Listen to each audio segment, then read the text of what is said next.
आशा कार्यकर्ताओं ने अपनी विभिन्न मांगों को लेकर विरोध प्रदर्शन करते हुए कलेक्टर को ज्ञापन सौंपा। आशा कार्यकर्ताओं ने कहा कि आशा कार्यकर्ता जिला स्तर पर अपनी स्वास्थ्य सेवाएं लगातार दे रहे हैं एवं समय पर अपना कार्य कर रहे हैं, परंतु हमारे द्वारा लगातार मुख्य चिकित्सा एवं स्वास्थ्य अधिकारी से लगातार निम्नलिखित मांगों के लिए निवेदन किया जा रहा है, परंतु उनके द्वारा केवल आश्वासन दिया जा रहा है, परंतु उनका निराकरण नहीं किया जा रहा है। आशा कार्यकर्ता को पूर्ण मानदेय नहीं प्रदान किया जा रहा है। विगत कई माह से लगातार आशा कार्यकर्ताओं को पूर्ण भुगतान नहीं किया जा रहा है।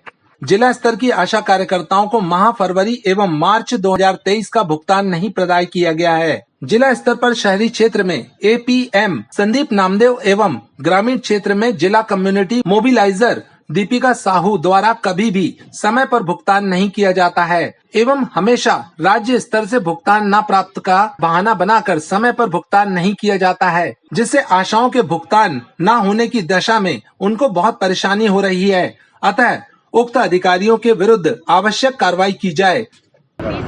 आज हम सभी बहनें अपनी एक समस्या को, जो हमारी गंभीर समस्या है कि जब भी हमारा भुगतान होता है, अधूरा भुगतान होता है, और आप देखेंगे शुरुआती तौर पर अप्रैल माह पे पूरा बजट आ जाता है, जिसको साल भर बजट देना रहता है आशा कार्यकर्ताओं पर्यवेक्षक बहनों को, लेकिन हाल ही में देखें तो बजट का रोना देकर पेमेंट ना होने का हवाला दिया गया है, जिससे सभी आशा उषा कार्यकर्ता बहनें, पर्यवेक्षक बहनें क्रोधित हैं। इसीलिए सभी बहनें आज कलेक्टर सर के समक्ष उपस्थित हुई हैं और ज्ञापन के माध्यम से अपनी बात अवगत कराएंगे कि हम सभी का भुगतान समय पे कराएं। और देखा जाता है कि एक से बढ़कर एक टारगेट आशा बहनों को दिया जाता है।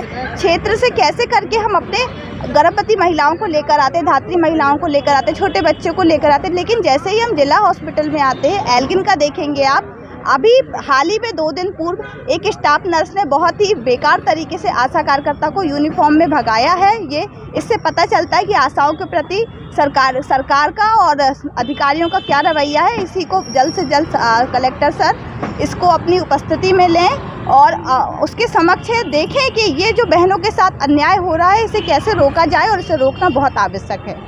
नहीं, आशा कार्यकर्ताओं की कुछ समस्याएं बनी हुई हैं, जिनके बारे में उन्होंने विभाग को भी सूचित किया है और फिर उन्होंने आज कलेक्टर साहब से मुलाकात की है और कलेक्टर साहब को अपनी पूरी समस्याएं बताई हैं कि इनके जो इंसेंटिव हैं, जो महत्वपूर्ण इंसेंटिव हैं, वो बीच बीच में नहीं मिलते हैं। जो 6,000 रुपये शासन ने इनके निर्धारित किए हैं, उसमें से 2,000 रुपये केंद्र सरकार से आता है और 4,000 रुपये राज्य सरकार से आता है। केंद्र सरकार की राशि तो नियमित रूप से मिल जाती है। राज्य सरकार की राशि जब भोपाल से हमारे जिला स्तर पर आती है तो हमें इन्हें ट्रांसफ़र करना पड़ता है। वो राशि अक्सर लेट हो जाती है और इसलिए इनको ये समस्या रहती है कि वो राशि हमको समय पे मिले। इसके अतिरिक्त जो इनके महत्वपूर्ण 7 मेजर एक्टिविटीज़ कहलाती हैं, जो इन लोग लगातार मेहनत से करते हैं, उस एक्टिविटी का पैसा भी लगातार नहीं मिलता है।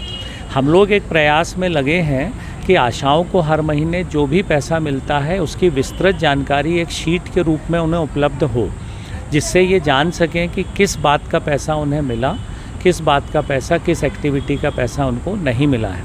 कुछ एल्गिन अस्पताल की समस्या के बारे में उन्होंने बताया है कि वहाँ पर स्टाफ के द्वारा कुछ व्यवहार अच्छा नहीं होता है, तो मैं यहाँ से सीधे अभी एल्गिन हॉस्पिटल ही जा रहा हूँ। मैंने अधीक्षक को फ़ोन करके रोक दिया है कि आप मेरा वेट करें, मैं अभी जाकर बात करूँगा। और कुछ ऐसी समस्याएं भी उन्होंने एल्गिन के बारे में बताई हैं जिनका निदान निश्चित रूप से आवश्यक है और मैं प्रयास करता हूं कि वो इनकी समस्या ना रहे। और मैंने इनसे कहा है कि आपको जिस कर्मचारी से समस्या हो, बाई नेम मुझे उसकी शिकायत करें, जिससे मैं उस कर्मचारी के विरुद्ध कड़ी कार्यवाही कर सकूं। तो उन्होंने विश्वास दिलाया आशा बहनों ने कि हम अब आपको बाई नेम शिकायत बताएंगे और जब बाई नेम शिकायत करेंगे तो आप देखिएगा उस पर कार्यवाही निश्चित रूप से होगी। सरकार का बजट क्या कारण है, आपने जानकारी ली होगी, किस वजह से लेट? नहीं, देखिए क्या होता है, बजट डिस्ट्रीब्यूशन का विभाग ही अलग होता है। आप जानते हैं वित्त विभाग है, उसको पूरे विभागों को बजट देना है, तो वो अपनी महत्वपूर्ण जिसमें ज़्यादा ज़रूरी होता है, शायद वो उनके पास कोई एक प्रेफरेंशियल लिस्ट रहती होगी कि इस विभाग को सबसे पहले पैसा देना है, इस बात का पैसा सबसे पहले। सबसे इम्पॉर्टेंट होता है कर्मचारियों की सैलरी।